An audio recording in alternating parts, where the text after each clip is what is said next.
Sup, gang? I'm gonna try something a little bit different here and take a break from my usual game reviews and instead do something of a top 10 list. But instead of focusing on the games, I'm actually gonna focus on the box art. Now, maybe you're thinking box art is kind of irrelevant, but back in the day at Blockbuster, the good art was what you saw first when you looked at that wall of games, and it made you want to pick up the box and look at the back of it. But there was no shortage of bad art on the SNES either, we all know that. But there is this elite group of games whose box art exists in this liminal zone between good and bad. Like if the dial was cranked so far into bad that it actually ended up right here, back on the cusp of being good again. These games hold a special place in my heart, and they'll be what we're talking about today. But before we get to that, please take a moment to like and subscribe. I recently just got 100 subscribers, and I got a big fat dopamine hit to my brain. So if you like what you see, please support me and give me that sweet, sweet dopamine rush again. With that out of the way, let's get started on our top 10 list of the best, worst box art on the SNES. Number 10 is Time Slip, which hits you with this noise. Now, I know your immediate reaction is to grimace at the clumsy implementation of this warbly clock motif, and you're right to do that actually, because it sucks and it's dumb, and Captain Chad's not really doing it for me either. But if you're like me, it also probably took you a moment to notice that those are his legs coming up behind him, at which point you just need to submit to the stupidity and go, you know what, Time Slip, you win. Give Chad a framed picture of the moon while you're at it. Make his gun look like a muffler. Make the background a colonoscopy. Yeah, Goofy Box, I not only accept you, I'm on eBay right now trying to find you. Number 9 is Super Copa, a game that took the bold step of gracing their box with a picture of a guy kicking another guy in the nuts. Yes, I know there's a soccer ball there, but his foot is way closer to this poor guy's groin, so I'm gonna see what I see, folks. And look at his face! Gentlemen, we've all made that face at some point in gym class, right? In fact, take the ball away. Can we call the game like Super Nut Kicker or something? Can you imagine being 12 and seeing Super Nut Kicker on the shelf at Blockbuster? Amazing. Number 8 is Mr. Do. Now, according to what I'm seeing here, this game is some sort of arcade classic. And this might be one of those cases where people who are familiar with the game are so familiar with it that they don't realize how absurd it looks to people on the outside. Who is the protagonist in this game?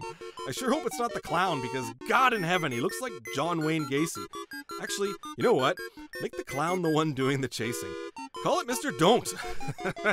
Either way, this actually is a great game box, and I don't care what you say, and if you hate it, good, that makes it even better. Number 7 is Rocky Rodent, and this one might not seem like much to you. I mean, the SNES is replete with crappy mascot platformers like Radical Rex and Frantic Flea, but with Rocky Rodent, they did a great job of making him look like a real piece of shit. I mean, I don't even know what he's doing here, but this guy sure is pissed. Hey, you stay out of Jersey, you dirty rat! Makes you want to pick up the game and see what kind of trouble you can get yourself into. And, as the back of the box says, cars, trucks, and uncool dudes pull over or end up looking like a hairpiece with a bad case of the rats. Okay. Number 6 is Rampart, and it's as if this game knows you're browsing the titles at Blockbuster and straight up says to you, Hey, are you seeing this shit? I have never played this game, but I've always wanted to just because this guy is doing such a great job drawing my attention to whatever's going on here. They're burning down the circus! I also like how the title is all caps and made of brick letters. Like, you can take all your Age of Empires, Dawn of Crusader, Kings, and Fancy Lords nonsense and shove it up your ass, because this is Rampart, assholes. Now grab your pike and get in there! Number 5 is Dream TV, and for this one you definitely need to get your reading glasses out. If we're looking at the left side of the box, we're seeing two average-looking people who appear to be getting sucked into the TV, Stay Tuned style. The spilling popcorn and drinks are a nice touch. However, it's when we get to the right side of the image that things start to get weird in the way that only a video game box can.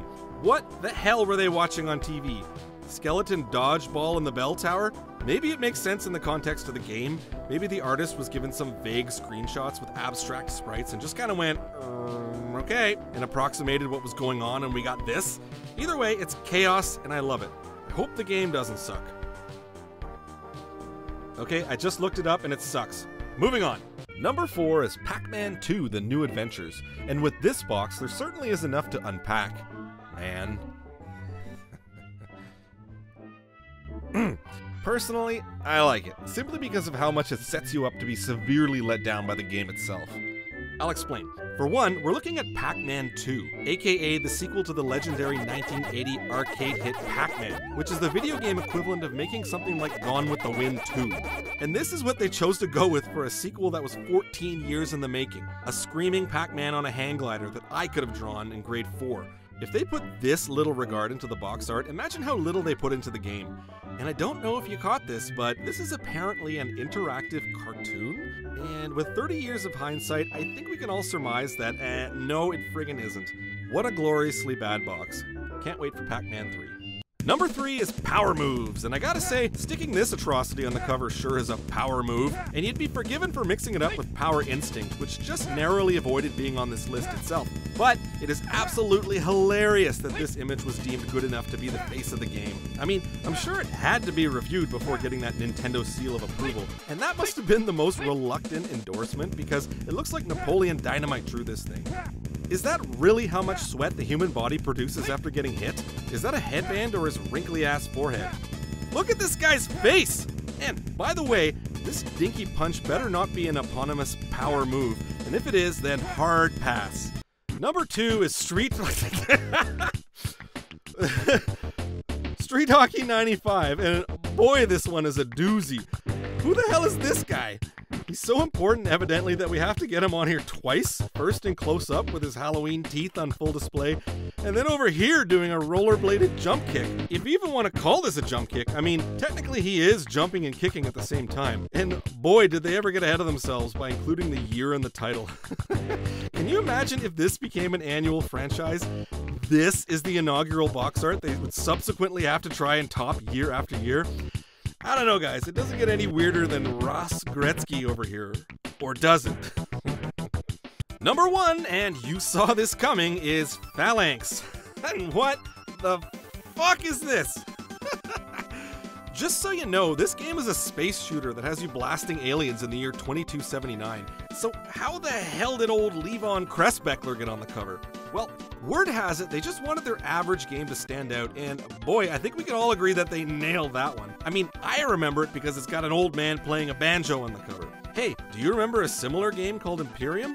If you don't, it's probably because it didn't have an old man playing a banjo on the cover. And did you know that they re-released Phalanx for the Game Boy Advance? No? Well, that may be because the box for that one didn't have an old man playing a banjo on the cover. Oh, and they used the same image on the cartridge, except it's more zoomed out, and you can see that he has a hound dog with him. God, I always love it when a, hey, you know what would be funny idea makes its way to the final product. Well played, whoever the hell made Phalanx. Well played.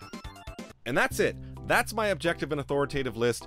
No other box art needs to be considered, so don't even think of suggesting anything, not even in the comments section below, and certainly don't try to make any suggestions for new lists I should do. Anyways, till next time, take care and have fun.